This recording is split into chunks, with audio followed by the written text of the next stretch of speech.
Halo teman-teman, selamat datang di video kami tentang bisnis sosial minyak jelantah. Kami adalah kelompok 2 dari mata kuliah Kewirausahaan Sosial di UIN Sunan Kalijaga, Yogyakarta. Dalam video ini, kami akan memaparkan beberapa poin yang terdiri dari deskripsi komunitas sasaran, analisis masalah, analisis sosial, inovasi produk, inovasi nilai, pembahasan modal awal, etika bisnis, manajemen resiko, dan juga template kegiatan.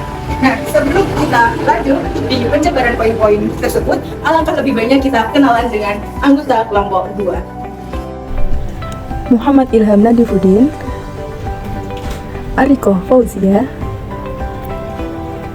Widyawati, Aswadiza Nur Aida, Uswatun Hasanah, Dian Cahyani. Nah, setelah kita berkenalan dengan anggota kelompok kami, mari kita ketahui apa sih akibat dari pembuangan minyak jelantah secara sembarangan, yaitu ini, dan ini. Deskripsi komunitas sasaran. Komunitas sasaran. Komunitas sasaran kami terdiri dari 3 orang. Yang pertama Raras, anak kos Larasati, mahasiswa UGM Departemen Perikanan. Yang kedua Nina, anak kos Larasati, mahasiswa UIN Sunan Kalijaga, jurusan Ilmu Perpustakaan. Yang ketiga Vina, anak kos Larasati, mahasiswa UNY, jurusan Kriya. Kos Larasati terletak di Karangmalang, RT 5, RW 2, Catur Tunggal, Depok, Sleman, Yogyakarta. Kos Larasati yang berlokasi di Dusun Karangmalang, lebih tepatnya terletak di sebelah barat Fakultas Ekonomi Universitas Negeri Yogyakarta, sebelah utara Fakultas Bahasa dan Seni UNY, sebelah timur Lembah Universitas Gadjah Mada, dan di sebelah selatan Fakultas Teknik UNY. Padukuhan Karangmalang terdiri dari 2 kampung, yaitu Kampung Karangmalang dan Kampung Kuningan. Padukuhan Karangmalang terletak strategis di tengah kota dan terdapat 2 perguruan tinggi ternama, yaitu Universitas Gadjah Mada dan Universitas Negeri Yogyakarta.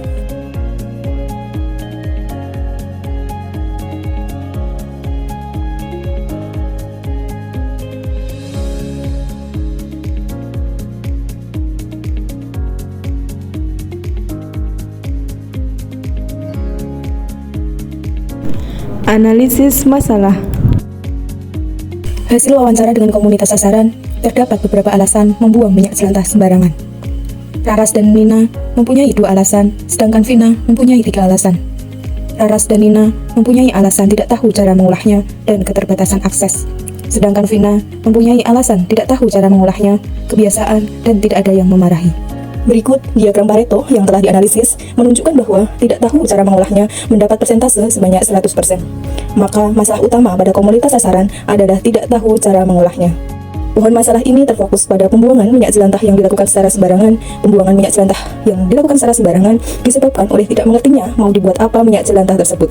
Selain itu, pembuangan minyak jelantah secara sembarangan disebabkan oleh kurangnya edukasi tentang pengelolaan limbah terkhusus pada limbah minyak jelantah.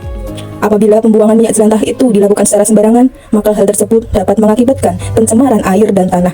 Selain itu, juga berdampak pada manusia yang dapat terpapar zat beracun seperti logam berat dan senyawa organik. Berdasarkan permasalahan yang sudah diketahui akarnya, bermula dari kurangnya edukasi pengelolaan limbah, maka output yang diharapkan dari kegiatan pemberdayaan ini adalah komunitas sasaran mampu mengelola minyak jelantah menjadi sesuatu yang berguna. Maka untuk mencapai output itu, kami melakukan 3 kegiatan, yakni yang pertama, pemberian informasi untuk membangun kesadaran peduli lingkungan. Yang kedua, pelatihan yang bertujuan untuk meningkatkan keterampilan pengelolaan limbah.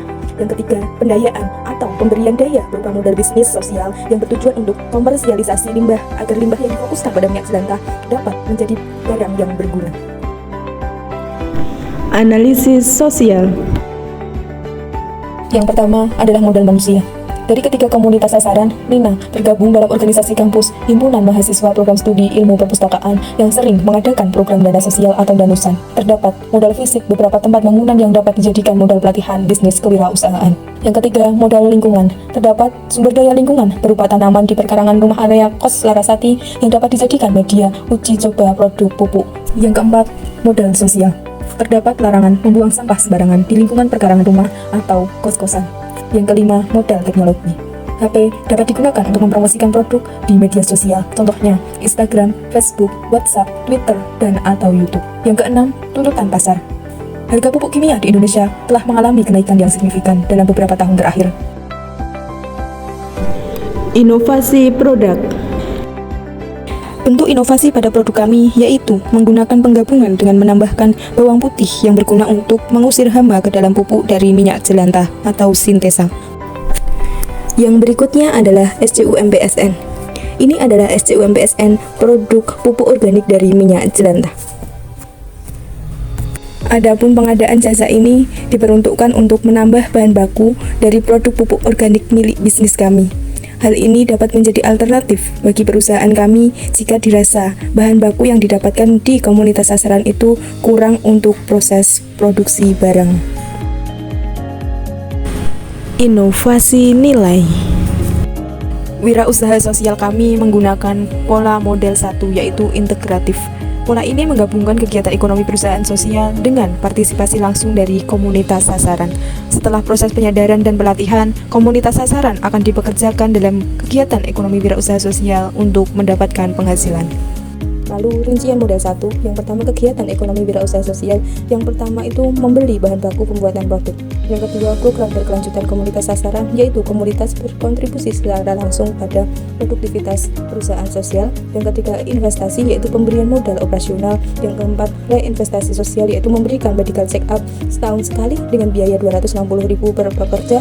Lalu yang ke 5, return, yaitu keterlibatan langsung dalam produksi kegiatan ekonomi wirausaha sosial sebagai pekerja. Lalu upah yang akan diberikan untuk perusahaan sosial pada komunitas sasaran sebanyak 12.500 per 3 jam, dan lokasi aktivitas usaha di Balai Masyarakat Karangmalang, Kecamatan Depok, Kabupaten Sleman. Struktur perusahaan sosial. Direktur perusahaan kami yaitu Muhammad Ilham Nadifuddin yang memiliki peran untuk memimpin perusahaan. Ariko Fauzia sebagai direktur operasional yang memiliki tugas mengawasi produksi, distribusi, dan penjualan pupuk minyak jelantah. Yang ketiga, manajer produksi oleh Azwaliza yaitu merancang dan mengimplementasikan proses produksi pupuk minyak jelantah, memastikan kualitas dan kuantitas pupuk yang diproduksi. Manajer keuangan oleh Widyawati bertugas untuk mengelola keuangan perusahaan, menyusun anggaran dan laporan keuangan. Uswatun sebagai manajer logistik mengelola distribusi pupuk minyak jelantah ke pelanggan dan memastikan kelancaran pengiriman pupuk. Manajer SDM oleh Dian Cahyani bertugas untuk mengelola sumber daya manusia dan menjaga hubungan kerja yang baik dengan karyawan. Nina sebagai manajer pemasaran bertanggung jawab untuk menyusun strategi pemasaran, melakukan promosi dan penjualan pupuk ke petani dan distributor. Manajer penelitian dan pengembangan oleh Raras yaitu melakukan penelitian dan pengembangan untuk meningkatkan kualitas pupuk minyak jelantah. Dan yang terakhir, Vina sebagai koordinator pengumpulan bertugas untuk mengkoordinasikan pengumpulan minyak jelantah. HPP atau harga pokok penjualan.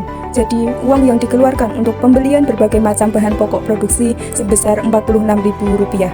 Dengan bahan pokok tersebut menghasilkan 4 botol pupuk, maka diperoleh harga Rp11.500 per botol. Dari harga tersebut ditambah biaya produksi sebesar Rp500 per botol menjadi Rp12.000. Kemudian dikalikan dengan keinginan keuntungan sebesar 30% menjadi 3.600. Maka 3.600 ditambah bahan baku dan biaya produksi menjadi 15.600 dibulatkan menjadi 16.000. Pengkondisian modal awal. Pengkondisian modal awal yang digunakan untuk modal awal usaha yaitu sebesar Rp50.000 dikalikan 6 orang menjadi Rp300.000 dengan sumber dana berasal dari iuran anggota perusahaan. Modal awal yang pertama digunakan untuk membeli bahan dan alat produksi dengan rincian seperti dalam tabel dan menghabiskan dana sebesar Rp102.000.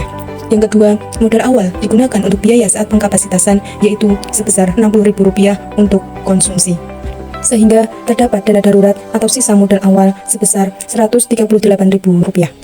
Gaji karyawan yaitu sebesar Rp12.500 dikalikan 3 untuk anggota perusahaan sehingga menjadi Rp37.500 dan dikalikan untuk 15 pertemuan menjadi Rp500.062.500 dengan jam kerja selama 3 jam per pertemuan.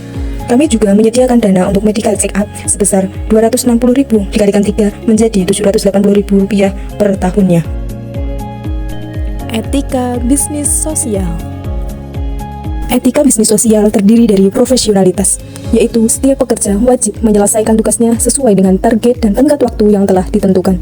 Yang kedua, kejujuran. Pekerja harus selalu memberikan informasi yang benar dan akurat kepada pelanggan. Yang ketiga, sinergitas, yaitu pengurus harus selalu mendengarkan masukan dan keluhan dari pekerja. Yang keempat, kesalahan sosial, yaitu pekerja harus menghindari tindakan diskriminasi dan perundungan di lingkungan kerja.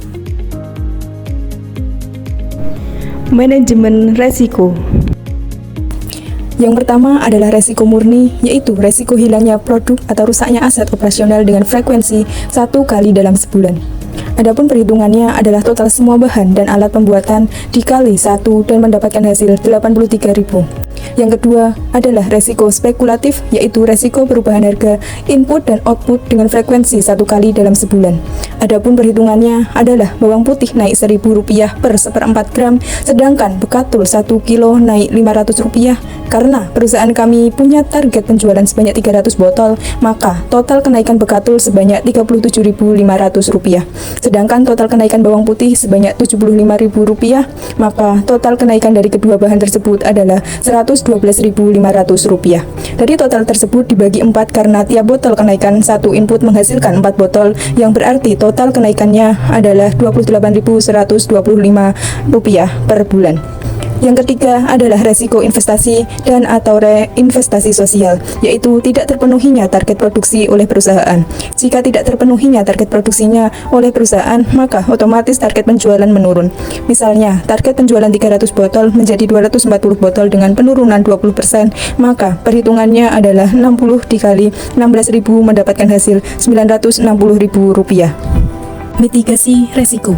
Mitigasi resiko yang perusahaan kami terapkan yaitu biaya resiko dibiayai sendiri dengan mengalokasikan dana cadangan, membuat standar aturan pemakaian alat jika barang itu rusak atau hilang, maka diganti yang merusak atau yang menghilangkan, menggunakan kontrak jangka panjang dengan pemasok bahan baku, mengadakan pelatihan untuk memenuhi target produksi.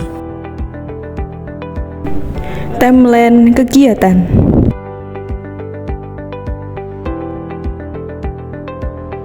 Observasi dilakukan pada tanggal 5 Maret 2024. Wawancara ini bertujuan untuk menggali informasi tentang penyimpangan perilaku mereka terhadap pembuangan minyak jelantah secara sembarangan. Need Assessment dilakukan pada 20 Maret 2024. Pada Need Assessment ini, kami merumuskan masalah dari hasil wawancara di tahap observasi pada komunitas sebelumnya, yang dirumuskan menggunakan diagram Pareto, pohon masalah, dan pohon tujuan. Penyadaran dilaksanakan pada 6 Mei 2024. Tahap ini, kami melakukan penyadaran kepada komunitas sasaran bahwa pembuangan minyak jelantah secara sembarangan dapat berakibat buruk bagi lingkungan. Adapun pendekatan yang kami gunakan dalam penyadaran ini adalah pendekatan secara individual. Uji produk dilakukan pada tanggal 26 April 2024. Kami membuat eksperimen pupuk organik dari minyak jelantah. Eksperimen ini dilakukan sebelum memulai pengkapasitasan dengan komunitas sasaran.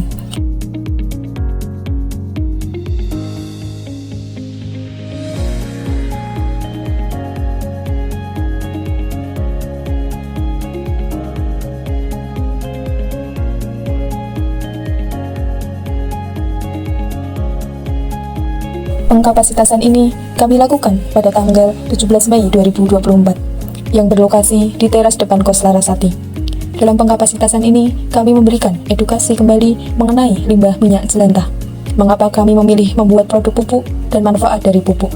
Kemudian dilanjutkan dengan pelatihan pada komunitas dalam pembuatan pupuk dari minyak jelantah. Siapkan bawang putih sebanyak 250 gram, kemudian haluskan. Masukkan ke ember bekatul 1 kg, bawang putih yang sudah dihaluskan, minyak jelantah 1 kg dengan disaring, molase 250 ml, dan IM4 100 ml. Tambahkan air 5 liter, kemudian diaduk sampai tidak ada yang menggumpal. Masukkan campuran bahan-bahan ke dalam wadah besar, kemudian tutup rapat. Berikan lubang kecil untuk selang pada tutup wadah besar dan masukkan salah satu ujung selang ke dalamnya. Ujung selang yang lainnya masukkan ke botol yang berisi air, yang berfungsi untuk menampung gas yang dihasilkan selama fermentasi. Proses fermentasi berlangsung selama 14-30 hari. Siapkan botol dengan kapasitas 1 liter sebagai kemasan pupuk dan botol tersebut dipasang label kemasan terlebih dahulu. Pupuk yang sudah difermentasi selama 14 hari disaring dan diuji dengan pH meter. Menurut standar SNI tahun 2011, pH pupuk organik cair yang telah matang harus berkisar antara 4 sampai 9 dan dapat digunakan untuk tanaman.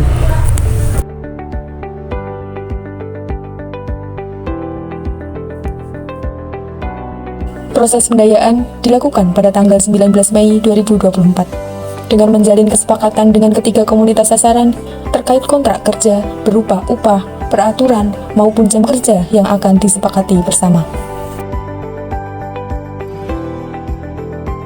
Teras Subur, pupuk organik pilihan Anda yang peduli akan hasil terbaik.